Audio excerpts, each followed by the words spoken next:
Thank you, President. And I rise to speak and make some brief comments on a petition that was tabled by Mr Ondarchi yesterday. It was a petition to call on this Legislative Council to call on the Andrews Labor government to reverse the decision and not put an injecting room in our area. This was in regards to the announcement and the recommendation from the expert panel reviewing the supervised injecting room in North Richmond. It was a recommendation from them that a second centre be opened and be located in the CBD. There was a recognised that we had seen an influx in overdose deaths in the CBD and that there had been an increase in street drug use in the CBD. And so this warranted investigation into establishing a second room in the CBD. I would just note, out of a slight curiosity, that I note that this petition has been authorised by Mr Ondarchi. Now, under normal standing orders or under normal protocol, a Member of Parliament cannot initiate a petition and then table the petition themselves. So I think it's interesting. I haven't seen it before. I haven't seen a petition authorised by a Member of Parliament and then tabled by the same member. But having said that, it's a petition that was signed by some 200 people. It was a petition that specifically was looking at the co-health location, the co-health centre, which is down in Victoria Street. As I say, quite close to in West Melbourne, quite close to the market, the Queen Victoria markets there.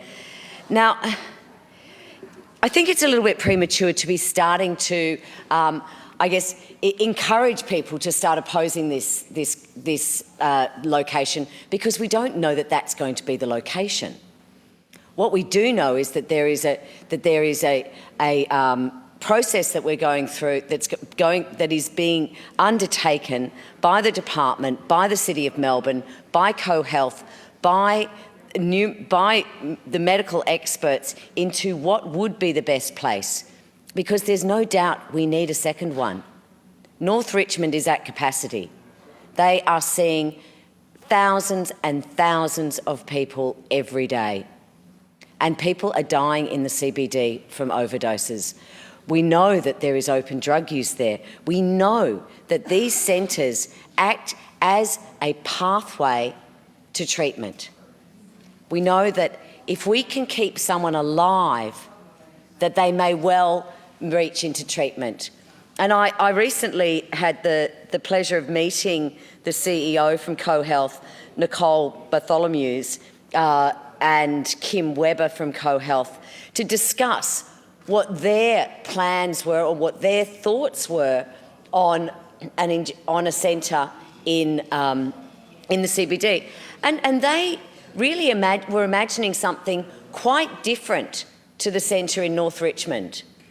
It would have been a centre that was very much incorporated into the broader health services that CoHealth provides down there.